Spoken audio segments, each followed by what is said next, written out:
زندگی بدلنے والا سچا واقعہ۔ ایک دن میں یونیورسٹی کے گیٹ سے نکلی تو اچانک ایک نوجوان میرے سامنے کھڑا نظر آیا۔ وہ میری طرف ایسے دیکھ رہا تھا جیسے مجھے پہچانتا ہو۔ میں نے اس پر کچھ توجہ نہ دی، لیکن وہ میرے پیچھے ہو لیا۔ پست آواز اور بچکانہ کلمات سے میرے ساتھ باتیں کرنے لگا۔ اے خوبصورت حسینہ، میں آپ سے شادی کرنا چاہتا ہوں۔ میں بہت دنوں سے آپ کو دیکھتا آ رہا ہوں۔ میں خوف اور ڈر کی وجہ سے تیز تیز چلنے لگی تو میرے قدم لڑکھڑانے لگے۔ میری پیشانی پسینے سے شرابور ہو گئی۔ اس سے پہلے کبھی ایسا واقعہ پیش نہ آیا تھا اور میں مدہوش اور انتہائی پریشانی کے عالم میں گھر پہنچی۔ اس وقت بس سوچتی رہی اور خوف اور گھبراہٹ اور بے چینی سے اس رات سو نہ سکی۔ اگلے دن میرے یونیورسٹی سے نکلتے وقت میں نے اسے گیٹ کے سامنے پایا اور وہ مسکرا رہا تھا۔ میں خوف زدہ تھی، اس لیے کسی کو کچھ بتا نہ سکی اور نہ اسے کچھ کہہ پاتی تھی۔ اب وہ تقریباً ہر روز پیچھا کرنے لگا۔ ساتھ ساتھ چلتے ہوئے کوئی نہ کوئی ذو معنی بات کر کے آگے بڑھ جاتی۔ ایک دن تو اس نے حد کر دی۔ اس نے ایک خط نما لفافہ گھر کے دروازے کے پاس پھینک دیا۔ میں نے اس کو اٹھانے میں خوف محسوس کیا، لیکن ڈرتے ڈرتے اٹھا لیا۔ میرے ہاتھ کپ کپا رہے تھے۔ میں نے اسے کھولا اور پڑھا تو اس میں محبت بھرے کلمات تھے، جنون عشق کے دعوے تھے، اور مزید جو اس نے مجھے تنگ کیا اور پریشان کیا تھا، اس کی معذرت کی تھی، بار بار معافی مانگی تھی۔ میں نے کاغذ پھاڑا اور پھینک دیا۔ کچھ دیر بعد میرے موبائل فون کی گھنٹی بجی۔ میں نے کال ریسیو کی تو اچانک وہی نوجوان خوبصورت کلام سے بول رہا تھا۔ آپ نے خط پڑھ لیا یا نہیں؟ میں نے کہا، اگر تم نہیں سدھرے تو میں اپنے گھر والوں کو بتا دوں گی اور نقصان تمہارا ہوگا، اور میں نے فون بند کر دیا۔ 1 منٹ بعد دوبارہ فون کر دیا، پیار جتانے لگا کہ میرا مقصد بڑا نیک ہے اور شادی کرنا چاہتا ہوں۔ کہنے لگا وہ بڑا مالدار ہے، عنقریب میرے لیے خوبصورت گھر بنائے گا، میری تمام خواہشات کو پورا کرے گا۔ مزید کہا کہ وہ اکلوتا ہے، اس کے خاندان سے کوئی باقی نہیں بچا۔ المختصر، اس پر میرا دل نرم پڑ گیا۔ بات چیت کرنے لگی اور بے تکلفی اختیار کرنے لگی۔ اب میں ہر وقت اس کے فون کی منتظر رہتی۔ یونیورسٹی سے نکلتے وقت اس کو تلاش کرتی کہ شاید اس کو دیکھ پاؤں، لیکن بے سود۔ ایک دن یونیورسٹی سے نکلی تو اچانک وہ میرے سامنے تھا۔ میں خوشی سے پھٹ پڑی۔ میں اس کی دعوت دینے پر اس کے ساتھ گاڑی میں گھومنا شروع ہو گئی۔ میں گاڑی میں بیٹھ کر اس کی طرف دیکھتی رہی اور وہ میری طرف دیکھتا رہا۔ میں اس نوجوان کی بے حد دیوانی ہو چکی تھی۔ محبت اور پیار کا پاگل پن شروع ہو چکا تھا، لیکن مجھے معلوم نہیں تھا کہ میں محض اس نوجوان کا پکڑا شکار بن چکی تھی۔ میں نے بہت مرتبہ اس کے ساتھ اس کے گھر میں آنا جانا شروع کر دیا، لیکن اس وقت جب اس کے گھر والے گھر میں موجود نہ ہوتے، میں سب سے عزت والی چیز کو کھو بیٹھی تھی۔ اس نوجوان کی محبت میں ہر درد اور اذیت کو خوشی سے برداشت کر چکی تھی۔ جب جذبات کچھ ٹھنڈے پڑے تو میں پاگلوں کی طرح اپنے کپڑوں کی جانب بڑھی۔ مجھے اس وقت شدید شرمندگی اور پچھتاوا ہو رہا تھا۔ میں نے روتے ہوئے اس سے گلہ کیا کہ تو نے یہ میرے ساتھ کیا کیا؟ تم ڈرو نہیں، تم میری بیوی ہو، اور میں تمہاری بیوی کیسے ہوں؟ تم نے میرے ساتھ نکاح نہیں کیا، میں عنقریب تم سے نکاح کر لوں گا۔ میں بے بسی محسوس کر رہی تھی۔ میں لڑکھڑاتی ہوئی اپنے گھر پہنچی۔ میری پنڈلیاں میرا بوجھ اٹھا نہیں رہی تھیں۔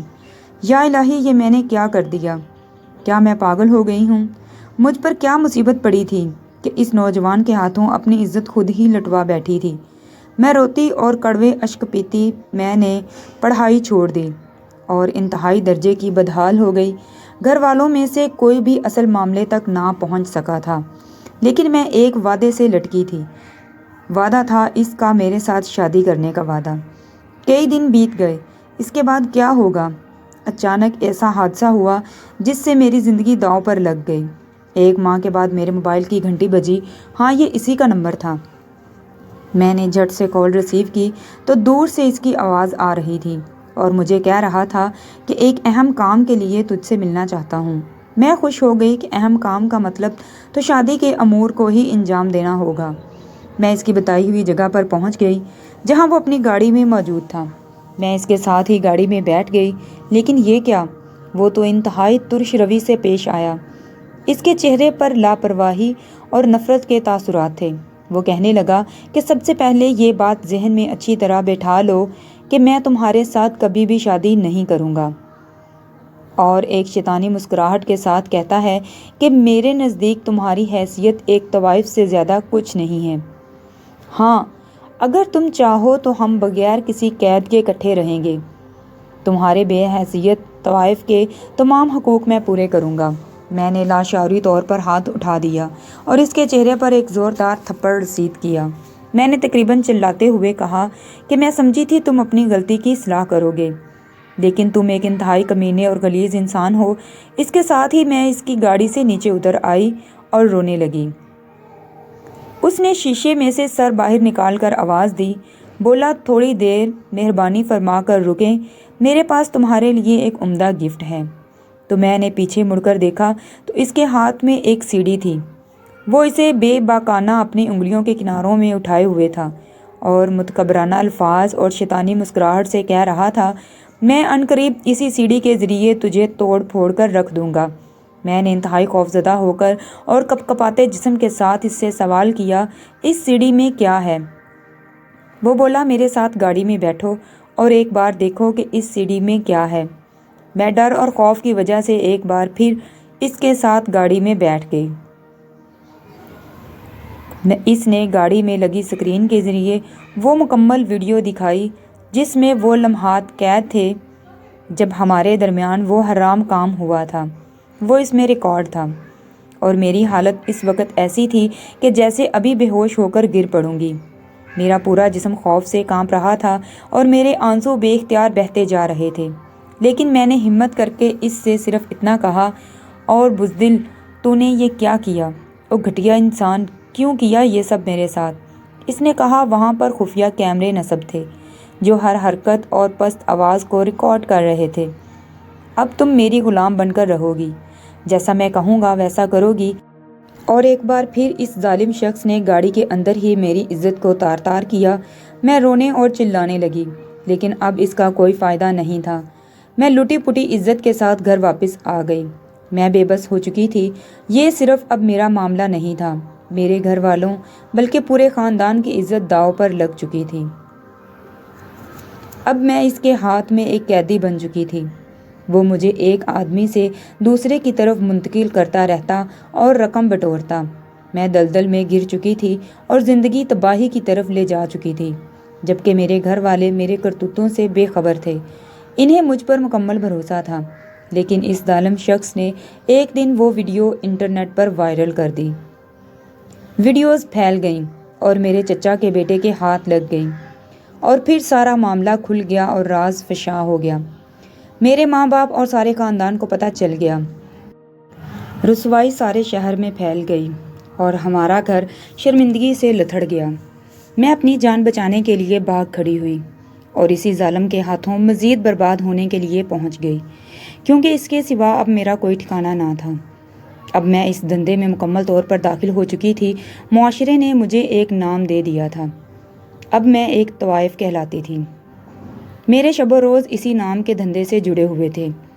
اس دوران مجھے یہ بھی معلوم ہوا کہ میرے والدین اور بہنیں دوسرے شہر نقل مکانی کر گئے ہیں، لیکن رسوائی بھی ان کے ساتھ ساتھ پیچھے چلتی رہی اور میں ذلت میں ڈوبی بدکار عورتوں کے درمیان رہنے لگی، اور اس کا ذمہ دار یہ گھٹیا شخص تھا۔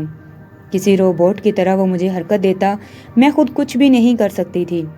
یہ نوجوان مجھ سمیت متعدد گھروں کی تباہی اور اٹھتی عمر کی دوشیزاؤں کے مستقبل کی ویرانی کا باعث بنا ہوا تھا۔